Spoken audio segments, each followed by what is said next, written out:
بسم اللہ الرحمن الرحیم قل ان ربی یبسط الرزق لمن یشاء یقدر ولکن اکثر الناس لا یعلمون۔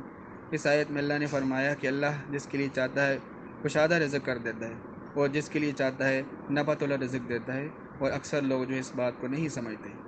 تو یہ اللہ تبارک و تعالیٰ کی طرف سے ایک آزمائش ہوتی ہے، کسی کو زیادہ دے کر آزماتا ہے، کسی کو کم دے کر آزماتا ہے۔ اس لیے کسی کے پاس جب زیادہ مال ہوتا ہے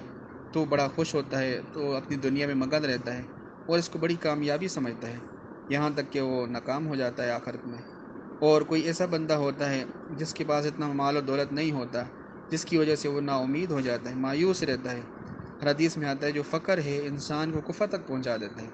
کیونکہ وہ طرح طرح کی باتیں تقدیر کے بارے میں سوچتا رہتا ہے، اللہ کے بارے میں اس کے ذہن میں طرح طرح کے خیالات آتے ہیں جو انسان کو کفر تک پہنچا دیتے ہیں۔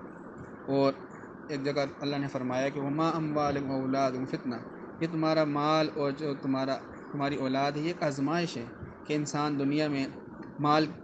جب اس کے پاس آتا ہے تو وہ اپنی اولاد اور بیوی بچوں کے لیے اور گھر کے یعنی دنیا کی فکر میں لگا رہتا ہے، اور صبح اور شام جو ہے اسی میں مگن رہتا ہے اور آخرت کو بھول جاتا ہے۔ تو ہمیں اس بات پر غور فکر کرنا چاہیے کہ ہم مال کی زیادتی کی وجہ سے یا مال کی کمی کی وجہ سے کہیں غفلت میں تو نہیں پڑے ہوئے، کہیں آخرت سے ہم دور تو نہیں ہو گئے، کہیں اللہ تبارک و تعالیٰ سے ہمارا تعلق کمزور تو نہیں ہو جائے گا، کیونکہ یہ زندگی بہت زیادہ مختصر ہے، اور وقت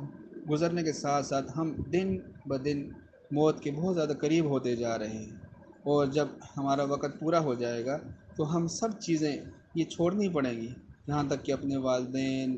بیوی بچے، کام کاروبار، ساری چیزیں، حتیٰ کہ اپنا گھر، بیڈ روم، ہر چیزوں کو خیر آباد کے اگر ہمیں اس زندگی کو چھوڑ کر آخرت والی زندگی میں جانا پڑے گا، جہاں ہمیں دنیا والے عزیز و قربا کو چھوڑ کر جو ہم سے آگے ہمارے عزیز و قربا چلے گئے ان کے پاس جانا پڑے گا۔ اور جس طرح میں نے پہلے ایک درس میں بتایا علیین اور سجین کے بارے میں بڑی تفصیل سے، کہ تو جو نیک روحیں ہوتی ہیں ان کا مقام علیین ہے، اور جو نیک روح نہیں ہوتی ان کا مقام سجین ہے۔ تو ہمیں کوشش یہ کرنی چاہیے کہ جو ہمارا آنے والا وقت ہے کامیابی والا وقت گزرے، دنیا میں ہم عیش و عشرت سے زندگی گزار دیں، اور آخرت میں ہمیں حسرت و افسوس کا سبب بنے اور ہم پریشان ہوں اور دکھ ہو ہمیں، اور ہم حسرت کریں کہ ہم اچھے اعمال کر لیتے۔ تو یہ جو ہمارے پاس وقت ہے تو یہ بہت زیادہ قیمتی ہے، اس کو جو ہے قیمتی بنایا جائے، اور جو ہے آخرت کی تیاری کی جائے، اپنے اعمال کا جائزہ لیا جائے، اور جو کمی کوتاہی ہیں اس کو پوری کی جائے۔ اللہ تبارک و تعالیٰ سے دعا ہے کہ اللہ تبارک و تعالیٰ ہمیں آخرت کی فکر نصیب فرمائے اور اپنا خوف نصیب فرمائے، اور آخرت میں جو ہے کامیابی والی زندگی عطا فرمائے۔ آمین۔